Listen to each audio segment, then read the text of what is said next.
Bismillahirrahmanirrahim. Ngaji kita Pak ya. Assalamualaikum warahmatullahi wabarakatuh. Innal hamdalillah nahmaduhu wa nasta'inuhu wa nastaghfiruhu wa nastahdihi wa na'udzu billahi min shururi anfusina wa min sayyiati a'malina. May yahdihillahu fala mudilla lahu wa may yudlil falan tajida lahu waliyyan mursyida. Wa asyhadu an la ilaha illallah wahdahu la syarika lah. وأشهد أن محمدا عبده ورسوله الذي لا نبي ورسول بعده اللهم صل وسلم وبارك على نبينا وحبيبنا وقدوتنا محمد بن عبد الله صلى الله عليه وسلم وعلى آله وأصحابه ومن تبعه بإحسان إلى آخر الأنام. Malam yang berbahagia ini menjelang salat Isya, kita kembali mengambil ruang waktu untuk membaca sirah nabawiyah, sejarah kehidupan Nabi kita Muhammad sallallahu alaihi wasallam. Membaca sirah nabawiyah akan mengingatkan kita kembali tentang awal syariat ini diturunkan oleh Allah Subhanahu wa taala. Dengan tahunya kita sejarah perjuangan Rasulullah, sejarah berdarah, sejarah kewafatannya banyak para sahabat yang gugur, kemudian sejarah penderitaan, dan juga adalah sejarah kemenangan dan kebahagiaan. Ketika kita mengetahui sejarah Rasulullah SAW, maka semakin cintalah kita kepada Nabi kita Muhammad SAW. Tatkala cinta itu bersemi di dalam hati kita, maka semakin semangat pula kita untuk mengamalkan sunnah itu dan juga memberikan pelajaran kepada kita betapa kita harus mengikuti jejak-jejak yang telah ditempuh oleh Rasulullah SAW, termasuk jejak-jejak dakwah. Pada malam ini kita akan masuk pada sebuah pembahasan tentang kafahud dami, yaitu perlawanan berdarah dari Nabi kita Muhammad SAW dan para sahabat. Sebagaimana yang pernah kita bahas pada pertemuan sebelumnya, bahwasanya Nabi Muhammad SAW dengan para sahabat diterima di kota Madinah. Maka dibentuklah peradaban di kota Madinah. Dipersatukanlah antara suku Aus dan Khazraj. Kemudian dipersatukan antara orang Madinah dan orang-orang yang hijrah, kaum Ansar dan kaum Muhajirin. Tentu saja sebagaimana yang pernah kita bahas pada pertemuan sebelumnya, tak seorang pun dari orang-orang kafir Quraisy itu menginginkan pelarian kaum muslimin atau perpindahan kaum muslimin, hijrahnya kaum muslimin dari kota Makkah ke Madinah. Terbukti hijrah sebelumnya mereka mencoba untuk menutup semua jalur-jalur Nabi kita untuk hijrah atau sahabat Nabi untuk hijrah ke Habasyah. Begitu juga hijrah ke kota Madinah. Ini di luar kendali orang-orang kafir Quraisy. Karena sesungguhnya sekali lagi mereka tidak menginginkan kaum muslimin hijrah.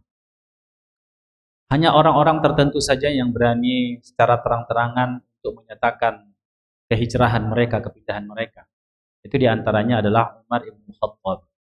Tapi sahabat-sahabat yang lain itu secara diam-diam pindah ke kota Madinah. Ketika Nabi dan para sahabat mendapatkan pertolongan dengan orang-orang Madinah, tentu saja mereka tidak suka dengan hal ini. Mereka berupaya agar orang-orang Madinah mengembalikan kaum muslimin.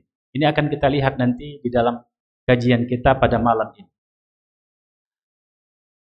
Jadi para pemuka kufar Makkah itu sebelumnya kan mereka melakukan kekejaman, melakukan pembantaian dan juga deraan kepada kaum muslimin. Dan Nabi melihat keadaan itu sangat tidak menguntungkan bagi kaum muslimin, tapi Nabi tidak mau hijrah sebelum ada turun ayat yang memerintahkan Nabi hijrah. Sebelum ada wahyu yang memerintahkan Nabi untuk hijrah, barulah Nabi dan para sahabat hijrah. Ketika hijrah itu diterima oleh orang-orang Madinah, maka memuncaklah kemarahan orang-orang kafir Quraisy. Mereka pun mencari celah agar orang-orang Madinah itu memusuhi Nabi, memulangkan Nabi dan para sahabat kembali ke kota Makkah. Dan mereka berinisiatif untuk memanfaatkan orang-orang Madinah memerangi Rasulullah. Jadi mereka membentuk sebuah siasat agar orang-orang Madinah sendiri yang mengeluarkan Nabi dari kota Makkah. Ada tokoh namanya Abdullah bin Ubay bin Salul, ini pernah kita bahas juga sebelumnya ya, dalam kajian kita sebelumnya. Abdullah bin Salul ini adalah orang yang paling terpandang di kota Madinah.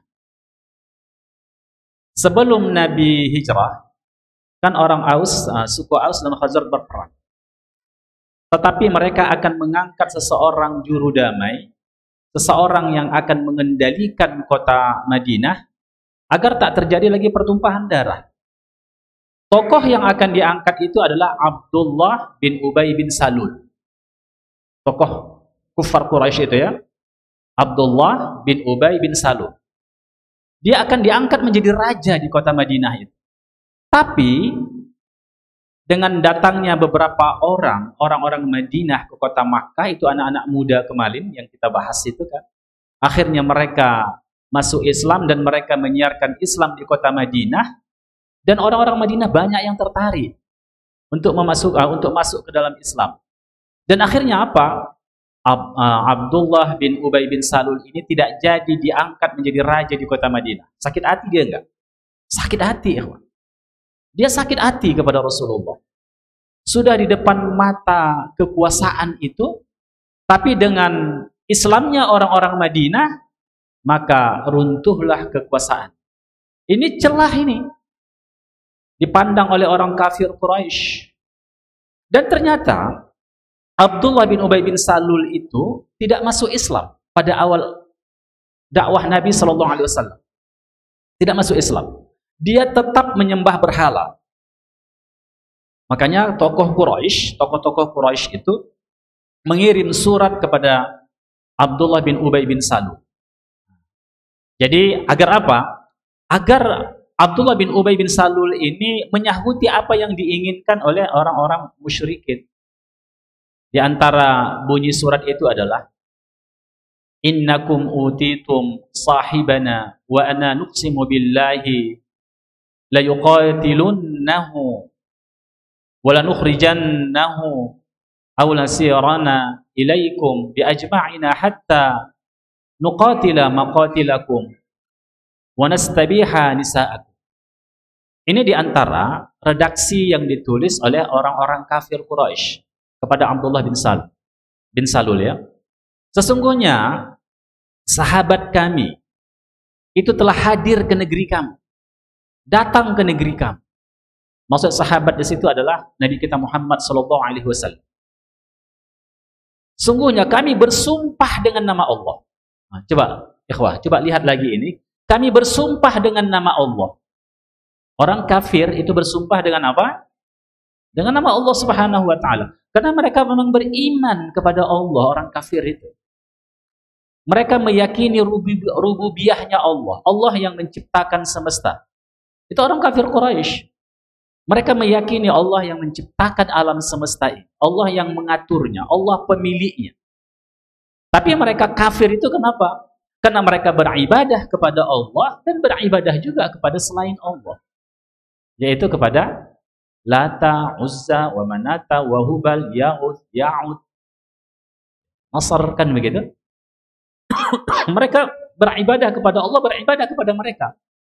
Bukan orang kafir Quraisy itu tidak percaya kepada Allah. Mereka meyakini yang mengatur semesta ini, menciptakan semesta ini Allah. Enggak seperti itu ya. Tapi mereka meyakini pencipta semesta ini Allah, tapi mereka beribadah kepada Allah dan juga kepada selain Allah. Makanya di sini dalam surat-surat penting mereka bersumpah. Sumpahnya apa? Wallahi, demi Allah, kata orang-orang kafir itu.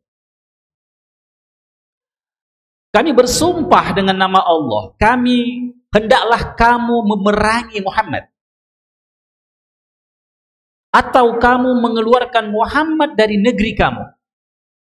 Kalau tidak, atau kami yang akan datang kepada kamu dengan kelompok kami yang besar untuk memerangi kamu dan juga mengambil istri-istri kamu. Jadi ada dua ancaman di situ. Kamu perangi Muhammad dan kamu keluarkan, atau kamu keluarkan, atau kami yang akan datang memerangi kamu. Ini ancaman dari orang-orang kafir Quraisy. Dan ini ikhwah yang dirahmati Allah Subhanahu wa taala sampai ke telinga ya, atau sampai kepada tangan Abdullah bin Ubay bin Salul tadi, dan juga sahabat-sahabat yang masih menyembah berhala. Karena tidak semua waktu itu orang-orang Madinah menerima dakwah Nabi. Masih banyak orang yang mempertahankan kesyirikan di kota Madinah itu. Dan orang inilah nanti cikal bakal bibitnya kelompok-kelompok munafiqun. Kelompok-kelompok munafiqun. Mereka merasa tersaingi dengan datangnya Nabi Muhammad SAW. Maka Abdullah bin Salul CS dan kawan-kawannya, mereka berkumpul dalam satu tempat. Mereka merencanakan sebuah rencana. Tapi berita ini sampai kepada Nabi kita Muhammad SAW. Sampai ke Nabi kita. Coba lihat diplomasi Nabi. Maka Nabi pun datang kepada Abdullah bin Salul dan sahabat-sahabat Abdullah bin Salul. Apa dikatakan Nabi SAW kepada mereka? Laqad balagha wa'idu Quraisy minkum al-mubal.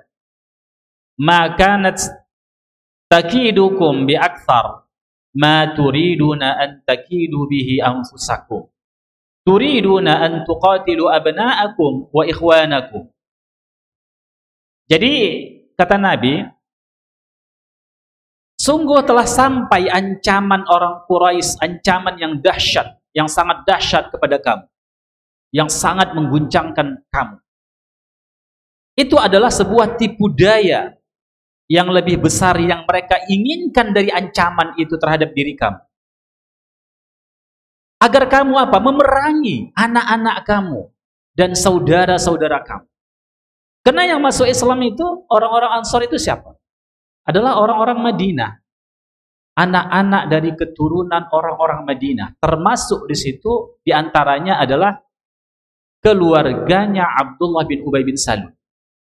Jadi karena itulah ikhwah, Nabi gunakan ini, coba diplomatisnya Nabi, cerdasnya Nabi kita Muhammad SAW.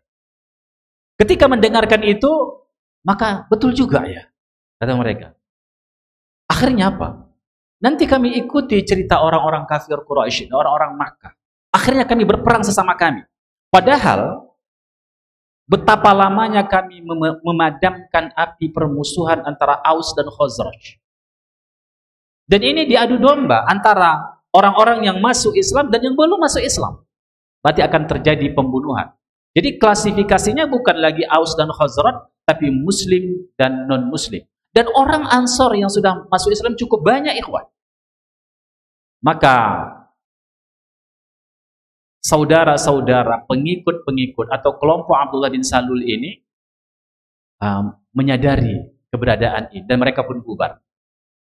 Tapi ikhwah, apakah Abdullah bin Salul ini berhenti? Tidak. Dia tetap melakukan korespondensi atau surat menyurat dengan orang-orang kafir Quraisy. Tidak saja itu, ikhwah. Abdullah bin Salul juga melakukan kerjasama dengan orang-orang Yahudi yang ada di kota Madinah. Orang-orang Yahudi juga, kebanyakan mereka itu merasa tersaingi.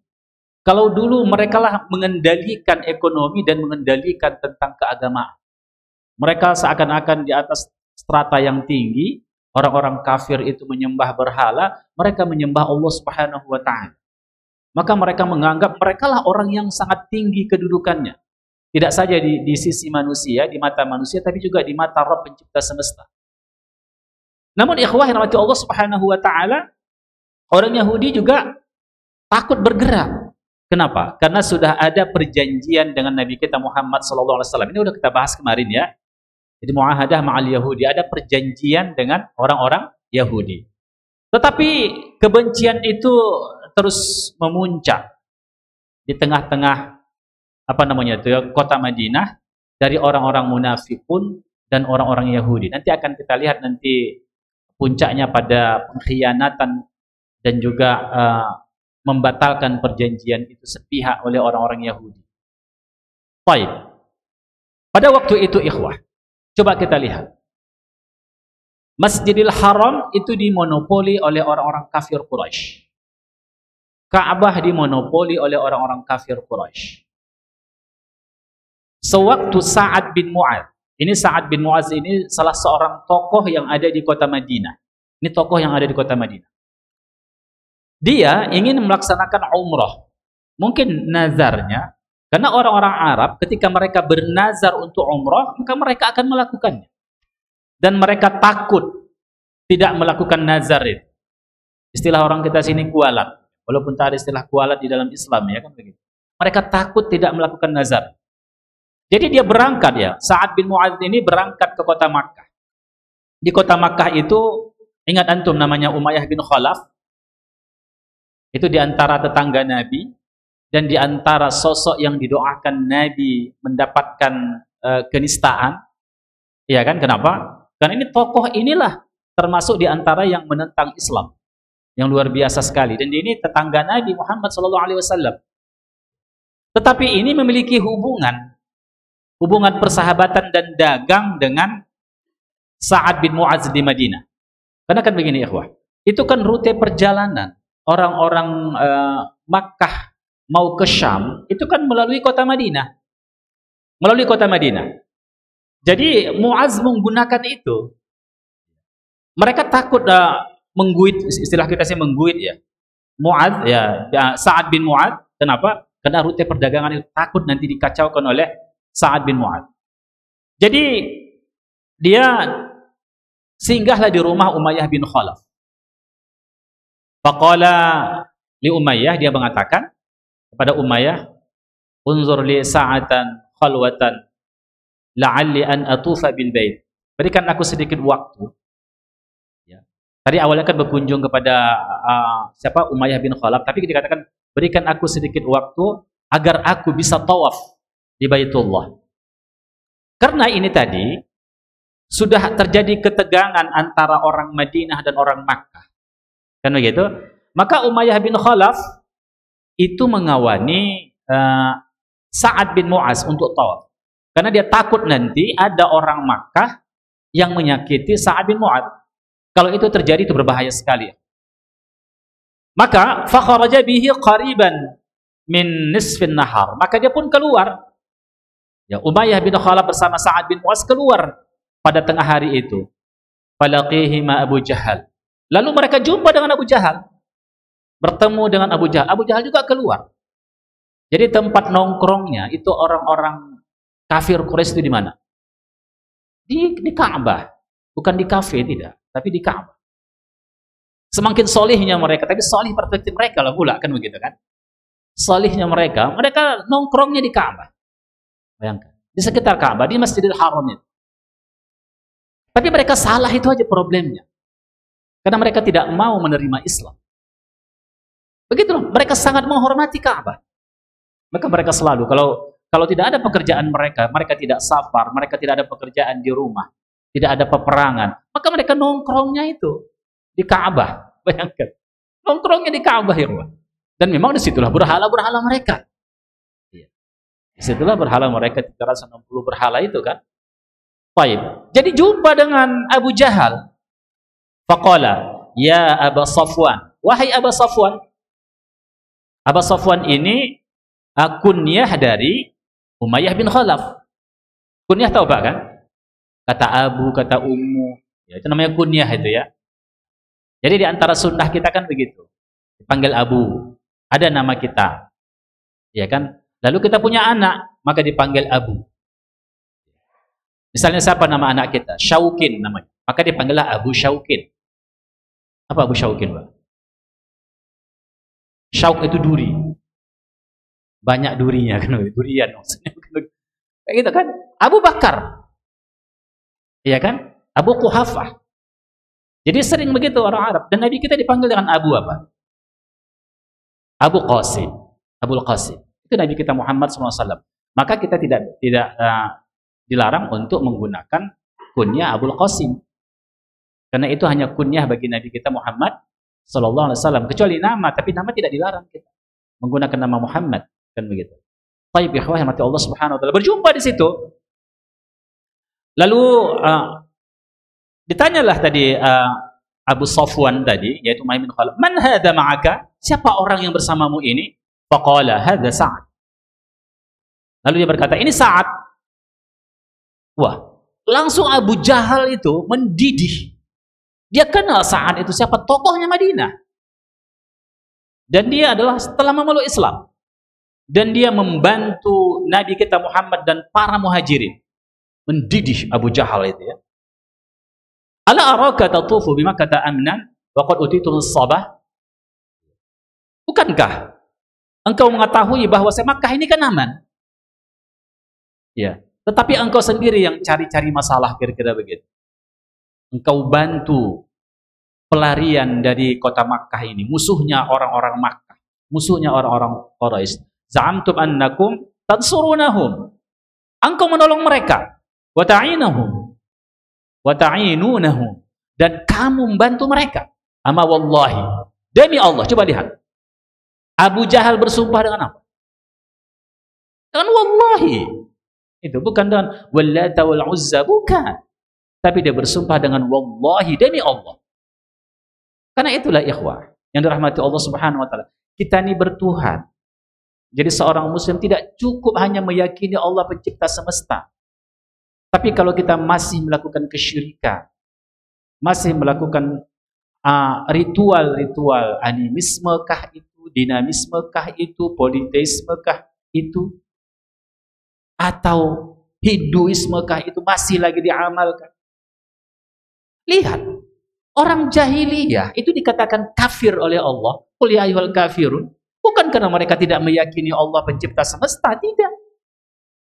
Wala in sa'altahum man khalaqas samawati wal arda la yaqulunna Allah. Hei Muhammad, kata Allah, kalau engkau tanya orang-orang kafir itu, siapa yang menciptakan langit dan bumi ini? Orang-orang kafir itu seperti Abu Jahal, Abu Lahab, Umayyah bin Khalaf tadi, mereka pasti mengatakan Allah yang menciptakan. Maka tak cukup kita beriman hanya mengatakan Allah Tuhan kita. Tapi kenapa mereka dikatakan kafir? Karena mereka beribadah kepada Allah, mendoa kepada Allah, meminta kepada Allah, tapi juga meminta kepada Lata, Uzza, Manata, wa Hubal. Ada yang meminta kepada kuburan. Begitu ya, ada yang minta kepada jin. Ada yang minta kepada malaikat. Ya, berdoa kepada jin, berdoa kepada malaikat, tak boleh ya. Iya kan? Jadi, karena doa itu adalah ibadah, doa wal ibadah. Doa itu adalah ibadah. Maka Abu Jahal itu mengatakan, wallahi, demi Allah, ama wallahi, laula annaka ma'a Abi Safwan ma raja'ta ila ahlika saliman. Andai saja engkau, demi Allah, andai saja engkau tidak bersama Abu Safwan ini, engkau sudah celaka, engkau pasti mati dan tak akan selamat pulang kepada keluarga. Faqala Sa'ad, coba lihat. Gertakan harus dibayar dengan gertakan, ikhwan. Jangan takut kalah gertak, kan begitu. Tapi gertakan yang rasional. Coba, digertak Abu Jahal, digertak Sa'ad pula. Digertak Sa'ad. Ada nilai tawar bagi Sa'ad bin Mu'adz itu. Apa kata dia? Wa rafa'a sawtahu alaihi. Lalu Sa'ad pun, faqala lahu Sa'ad wa rafa'a sawtahu. Sa'ad pun berkata, dan diangkatnya saudara suaranya tinggi-tinggi. Ama wallahi, demi Allah, wala in mana'tani hadha la amna'uka ma huwa ashadda 'alaika minhu tariquka 'ala ahli al-Madinah. Kalau engkau coba-coba menghalangi aku akan menghalangi lebih parah dari itu. Kalau engkau coba menghalangi aku tawaf untuk melakukan umrah di sini, aku akan menghalangimu jauh lebih parah dari itu. Tariquka ala ahli Madinah. Karena jalur perdagangan Abu Jahal itu melewati Madinah. Atau halifnya, yaitu sekutu-sekutu Madinah. Kalau engkau coba menghalangi aku tidak bisa umrah, maka kau tidak akan makan. Kira-kira begitulah. Karena orang Arab itu makannya dari mana waktu itu? Makannya ikhwah yang dirahmati Allah Subhanahu wa taala dari perdagangan. Rihlatash syita'i was-sayf. Kalau musim panas mereka ke Syam berdagang, itu melewati Madinah. Ya kan, yang tidak melewati Madinah kapan? Ketika mereka berdagang ke Yaman. Oleh sebab itulah ikhwah yang dirahmati Allah Subhanahu wa taala, maka nilai tawar gertakan ini perlu ikhwah. Iya kan? Maka Abu Jahal pun terdiam. Iya kan? Ini kan negosiasi yang luar biasa waktu itu. Kemudian orang-orang Quraisy itu terus meningkatkan terornya kepada orang-orang Makkah. Afwan, orang-orang Madinah, orang-orang Quraisy, orang Makkah ya. Dan mereka ikhwah yang dirahmati Allah Subhanahu wa taala tidak berhenti di situ. Tidak berhenti di situ. Mereka terus selalu berdiskusi. Mereka merencanakan rencana-rencana untuk membunuh Nabi kita Muhammad sallallahu alaihi wasallam. Bagaimana? Karena puncaknya kan kepada Nabi kita Muhammad sallallahu alaihi wasallam. Kalau Nabi bisa dibunuh mereka, maka api dakwah itu kan akan padam. Akan padam. Maka rencana besar mereka sejak di kota Makkah, bagaimana membunuh Nabi kita sallallahu alaihi wasallam. Iya kan? Setelah wafatnya Abu Thalib, nggak ada lagi benteng Nabi, maka mereka kan suka-suka, kan begitu ya? Suka-sukanya kepada orang-orang yang memeluk Islam, termasuk Nabi kita. Ada perencanaan besar bagi mereka. Siapa yang bisa membunuh Nabi kita Muhammad SAW membawa kepalanya akan diberikan berapa ekor kemarin? 100 ekor onta. Bayangkan antum itu berapa miliar itu kan? Jadi makanya ketika Nabi SAW sampai di kota Madinah, ya, Nabi la yabitu illa sahiran. Terkadang Nabi itu nggak tidur malam ya. Karena takut ya. Karena takut ada orang yang menyelinap masuk atau para pengkhianat orang-orang munafik masuk dan membunuh Nabi sallallahu alaihi wasallam. Ini ikhwah. Coba lihat, Nabi kita itu adalah bashar, manusia biasa. Dia tidak tahu perkara yang gaib. Tak tahu dia. Apakah dia wafat kena bunuh atau wafat seperti nggak tahu. Nggak tahu Nabi kita. Tapi kebanyakan kita ada di antara kita yang mengaku sebagai wali tahu perkara gaib. Ini jadi masalah ya. Iya kan? Nabi sendiri nggak tahu masa depan perkara gaib kecuali wahyu yang diwahyukan. Maka Nabi takut. Maka takut itu ikhwah. Kalau itu takut yang bersifat tabi'i itu tidak apa namanya itu ya, tidak mencederai akidah kita. Ya kan? Tidak mencederai akidah kita. Kalau bersifat tabi'i, kita misalnya menyeberang jalan, takut kita ditabrak. Oh, antum udah syirik antum. Kenapa? Karena antum takut sama kereta, takut sama mobil, kan? Enggak ya. Seperti orang ke hutan. Dia takut dengan harimau. Oh, begitu kan? Takut itu tabi'i, ikhwah. Itu natural. Nature bagi manusia. Itu tidak menghalangi akidah kita. Dan itu memotivasi kita untuk tawakal kepada Allah. Dan memotivasi kita untuk berikhtiar. Coba ikhtiar Nabi apa? Nabi tidak tidur malam. Bayangkan penatnya Nabi satu harian, siang hari untuk mendakwahkan Islam ini, mencari ma'isyah untuk keluarganya. Dan Nabi harus jaga malam. Karena khawatir akan diintai oleh para munafikun dan orang-orang suruhan dari orang-orang Makkah. Jadi, sebagaimana diriwayatkan oleh Syaikhani, siapa Syaikhani di sini? Kalau periwayat? Siapa itu? Bukhari dan Muslim. Dalam sahih keduanya dari Aisyah radhiyallahu taala anha qalat, sahara Rasulullah sallallahu alaihi wasallam maqdamahu bil Madinah lailah. Faqala laita rajulan salihan min ashabi yuhrisuni al-lailata. Jadi Nabi jaga malam itu. Ketika dia pertama sekali datang ke kota Madinah, awal-awal dia datang ke kota Madinah, Nabi tidak tidur malam. Dan dia mengatakan, andai saja ada seorang laki-laki yang salih dari sahabatku yang mau menjaga rumahku pada malam hari, kan begitu kan? Andai saja mereka ada. Lalu ikhwah, maka para sahabat itu pun bergantian menjaga Nabi. Tapi sebelum itu, ada seorang sahabat yang memiliki inisiatif. Dia punya visi dan kecerdasan, dan dia tahu ikhwah. Qalat, nama sahabat itu Sa'ad bin Abi Waqqas.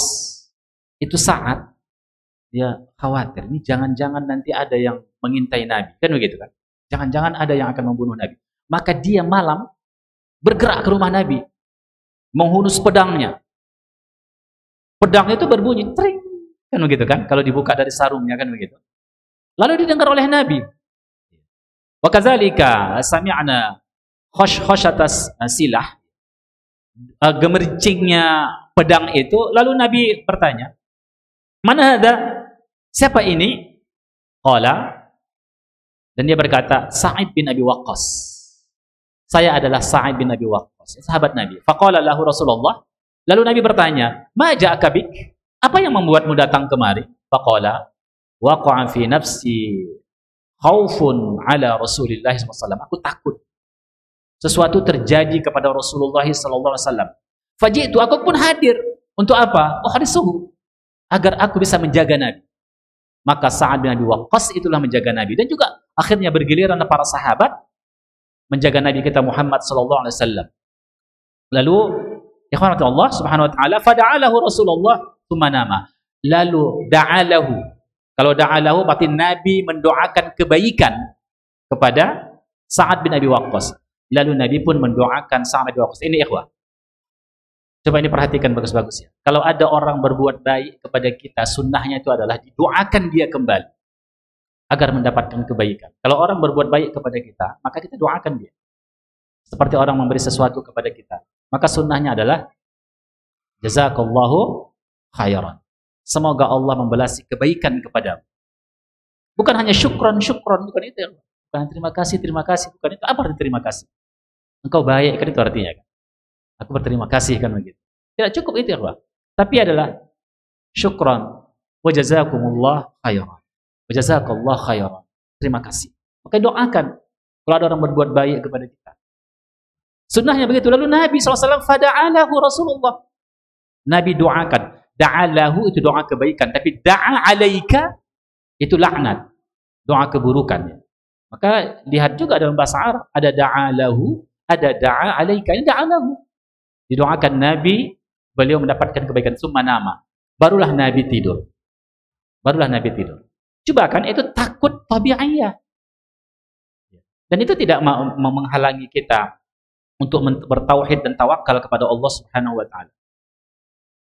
Kemudian ikhwah, begitulah terus berlangsung. Bal kana zalika amrun mustamiran. Itu terus berlangsung begitu dijaga oleh para sahabat. Kemudian diriwayatkan dari Aisyah qalat, kana Rasulullah SAW, adalah Rasulullah SAW yuhrisu lailan hatta nazala. Nabi SAW itu dijaga oleh para sahabat, dan Nabi juga berjaga di situ pada satu malam, sehingga nazalat, turunlah ayat kepada Nabi. Ini turunnya di mana? Di kota Madinah, yaitu surah Al-Maidah. Wallahu ya'simuka minan nas. Surah Al-Maidah ayat penggalan ayat 67. Dan Allah akan menjagamu dari manusia. Turun ayat ini, lalu Nabi kita Muhammad sallallahu alaihi wasallam menyuruh para sahabat untuk kembali ke rumahnya, jangan jaga Nabi lagi. Coba lihat keyakinan. Ini masalah keyakinan ya. Nabi SAW setelah turun ayat ini, Allah katakan wallahu ya'simuka minan nas. Allah akan menjagamu dari kejahatan manusia, ya kan? Maka disuruhnya. Kalau ada nas yang mengatakan begini, kita wajib yakin ya. Coba keyakinan Nabi, dia tidak perlu dijaga lagi karena Allah akan menjaganya. Maka Allah akan membatalkan semua tipu daya manusia. Jadi ayat-ayat yang menegaskan tentang penjagaan Allah kepada kita, kebersamaan Allah kepada kita, kalau kita penuhi syarat-syarat itu, yakinlah itu akan terjadi. Sama dengan kan, wa may yattaqillah yaj'al lahu makhrajan. Harus yakin kita. Memang begitu. Siapa yang terus bertakwa kepada Allah, Allah akan berikan kepadanya jalan keluar dari semua masalah. Kalau kita terus bertakwa kepada Allah, Allah akan jadikan solusi kepada kita. Allah tidak jamin kita memang tidak punya masalah. Karena memang dunia ini adalah tempat masalah. Kan begitu kan? Ad-dunya darul ibtila. Dunia ini tempat kita diuji oleh Allah. Bahkan semakin takwa kita kepada Allah, semakin banyak ujian itu. Semakin banyak cobaan kepada kita. Semakin bertakwa kepada Allah. Kenapa kita diuji oleh Allah di muka bumi ini? Agar kita sadar dunia ini bukan tempat yang ideal untuk kita. Bukan tempat impian kita. Karena dunia ini dipenuhi masalah. Makanya orang-orang beriman tidak mencintai dunia. Ketika dia akan mencintai dunia, orang bertakwa itu, Allah coba dia. Agar dia tahu dunia ini adalah bangkai. Kan begitu? Dunia ini adalah tempat yang tidak stabil. Siapa di antara kita yang merasa aman? Gak ada. Memang begitulah dunia. Dicoba dulu. Tapi siapa yang bisa bersabar? Maka Allah akan bersamanya. Innallaha ma'as sabirin. Siapa yang bersabar, Allah akan mencintainya. Innallaha yuhibbus sabirin. Jadi ikhwah bukan tanpa masalah. Bukan berarti kalau kita saya ini ustaz udah rajin sholat, iya kan? Sudah melaksanakan kita Allah yang lain, tapi kok terus-terus datang cobaan, kan? Itu ikhwah ya, dirahmati Allah Subhanahu wa taala. Masalah penyakit, masalah kekurangan harta, anak yang bandel, tetangga yang jahat, pekerjaan yang tidak menjanjikan apa-apa, semua kita dicoba oleh Allah Subhanahu wa taala. Istri kadang-kadang yang ada suaminya saleh, istrinya tidak, atau juga istrinya saleh, suaminya tidak, dicoba oleh Allah Subhanahu wa taala. Oleh sebab itulah ikhwan Allah Subhanahu wa taala, agar apa? Agar kita tidak mencintai dunia ini. Agar kita tidak menyayangi dunia ini. Baik. Kemudian ikhwan Allah Subhanahu wa taala, fa akhraja Rasulullah ra'sahu minal qubah. Lalu Nabi mengeluarkan kepalanya dari rumahnya atau dari kemahnya, kan begitu. Ya ayuhan nas, wahai manusia, insarafu anni faqad asamani Allah azza wa jalla. Kembalilah kamu pulang. Sesungguhnya Allah azza wa jalla telah menjagaku. Telah menjagaku. Jadi maka para sahabat pun pulang. Sejak saat itu Nabi tidak dikawal-kawal lagi. Tidak dikawal. Karena ada janji dari Allah Subhanahu wa taala untuk. Karena Allah akan menjaga Nabi. Kemudian ikhwan Allah Subhanahu wa taala, ini sebuah pengantar bagi kita untuk melihat bagaimana akan terjadi peperangan-peperangan setelah itu. Ada satu ungkapan dari para pakar strategi perang, pakar politik, bahkan ini juga menjadi sebuah slogan dalam ekonomi. Apa itu? The best defense is a good offense. Tapi ini di Inggris kan ini ya, bukan begitu kata Nabi. Tapi kenyataannya bagi Nabi seperti itu. Pertahanan terbaik itu apa? Adalah serangan terbaik. Jadi pertahanan terbaik itu adalah menyerang. Itu juga dikatakan oleh George Washington. Mao Zedong juga mengatakan begitu, dan Tok Adir juga pakar-pakar ekonomi mengatakan begitu. Jadi ekspansi kan begitu. Jadi pertahanan terbaik itu adalah serangan yang baik. A good offense ya. Kadang-kadang di olahraga juga digunakan ini ya. Jadi menyerang itu adalah pertahanan terbaik. Baik ikhwah. Nabi kita SAW mempersiapkan tentara. Mulailah Nabi SAW, karena ini kan tidak bisa terus seperti ini kondisinya. Kita harus siapkan tentara. Dan Nabi itu memang tidak melakukan gerakan apapun sebelum ada apa? Sebelum ada perintah dari Allah. Maka turunlah ayat pada surah Al-Hajj. A'udzubillahi minasyaitonir rajim. Udzina lil ladzina yuqatiluna bi annahum zulimu wa innallaha ala nasrihim laqadir. Diizinkan bagi orang-orang yang berperang, bagi lil ladzina yuqataluna, diizinkan bagi orang-orang yang diperangi itu dan mereka itu dizalimi. Jadi diizinkan untuk berperang ya, untuk berperang bagi orang-orang yang dizalimi itu, dan sesungguhnya Allah kuasa untuk menolong mereka. Jadi dari sinilah ya, ketika ayat ini turun, Nabi pun mempersiapkan senjata dan tentaranya. Insyaallah ini akan kita bahas pada pertemuan berikutnya. Apa fikih sirah yang bisa kita ambil dari kaji kita malam ini? Yang pertama adalah ikhwah. Kapanpun akan tetap ada musuh-musuh Islam. Kapanpun akan tetap ada musuh-musuh tauhid. Kapanpun tetap ada para penantang sunnah Nabi SAW. Itu sudah menjadi sunnah dimanapun. Dan yang kedua, ikhwah mati Allah Subhanahu Wa Taala, kita umat Islam ini akan selalu diuji oleh Allah Subhanahu Wa Taala. Kewaspadaan itu tidak membatalkan keyakinan kita atas pertolongan Allah Subhanahu wa taala. Kewaspadaan itu menjaga diri kita. Hal-hal yang bersifat tabi'i itu tidak menyelisih akidah. Ya kan? Tapi itu harus dibarengi dengan apa? Dengan ketawakkalan kita kepada Allah Subhanahu wa taala. Dan yang terakhir, ikhwan. Jadi juga kita akan melihat dalam sejarah, kita tidak selamanya untuk bersifat defensif.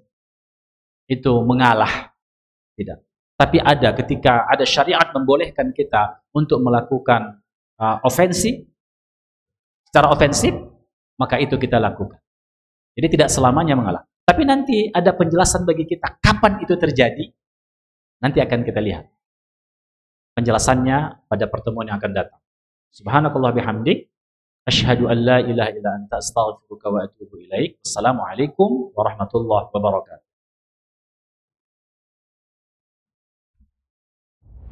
Donasi dakwah tim. Yuk berinfak untuk dakwah dan pendidikan Islam.